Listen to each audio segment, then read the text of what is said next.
Well, good afternoon, meteorologist Adam Fike here with the latest forecast update.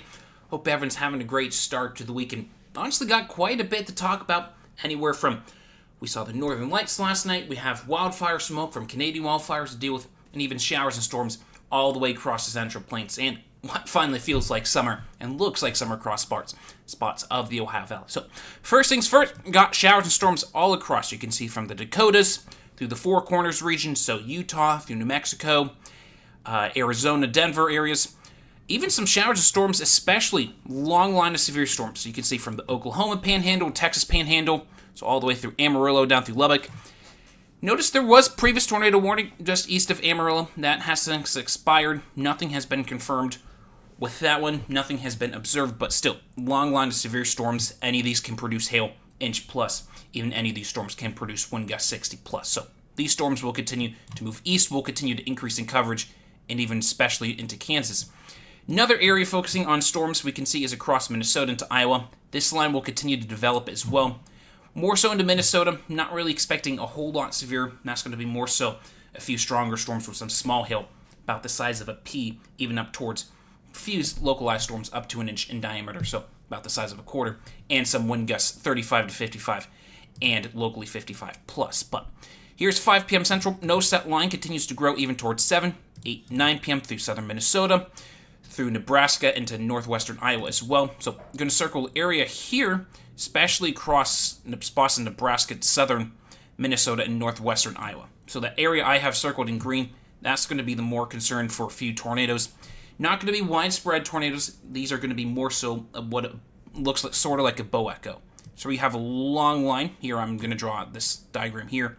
So bowing segment where you have winds that are pushing behind it that creates this what looks like on radar a bow and arrow. It's very strong winds, can occasionally produce tornadoes, but that's going to be that best risk. Anything from more so Kansas, Oklahoma into Texas, more potential is going to be those damaging wind gusts 60 plus. Can't 100% rule out an isolated tornado like what we saw east of Amarillo. But the main story really has been actually return to Canadian wildfire smoke. It seems like it's been a pattern we've seen the past couple summers. I noticed especially across Minnesota, Wisconsin, even through Missouri. Even notice down through the Tennessee Valley, across the south, into the Carolinas, where we're seeing in these darker shades of gray, where we're noticing upper level smoke in the atmosphere. And even these dots here that are different air quality sensors, those are noticing the air quality is starting to drop a little bit. So anywhere in the oranges, so notice across northern Mississippi Valley, across southern Carolinas, even through central Indiana, Illinois as well. If you're outside for extended periods of time, you will notice the air quality reduced a little bit as well. And even looking at satellite, notice all that. Notice especially through Iowa and Illinois, Missouri, where it's a little bit thicker. Of course, you got these upper level clouds on top, but even notice through central Indiana into the Carolinas where you see these faint shades of white where you have that upper level smoke. So upper level smoke, notice through the evening hours, it's not quite as intense, especially into the Carolinas, the Mississippi, Tennessee Valley, but especially across the Great Lakes, even into western Pennsylvania. So once we head towards sunset with all that smoke from those wildfires higher up in the atmosphere, we'll notice a darker tint to the sun as it's setting, and we'll notice that orangish reddish tint to the moon as well overnight tonight. Now, in terms of smoke that's closer to the ground, that's going to decrease the air quality index itself. Notice you see some pockets, especially across northern Michigan, across especially where you get these dark shades of reds and pink into Minnesota, but especially even across the south. Notice Mississippi, Alabama to the Carolinas overnight tonight. Once we get past midnight, we'll see that continuing to be an issue, especially Wisconsin, Minnesota, northern Iowa, where we'll continue to see that smoke even tomorrow.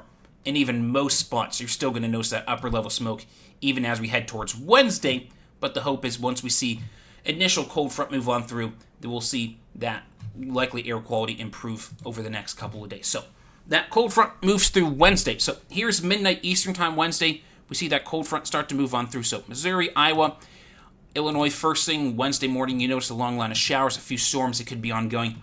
I expect once we get towards sunrise Wednesday, we'll see a lot of these storms weaken out.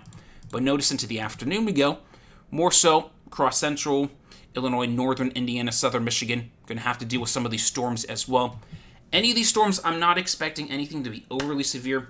Can't 100% rule out some gusty winds, even some small hail from any of these. So that's hail about the size of a pea. some wind gusts 35, 55. Can't run a localized gust of 55 plus as well.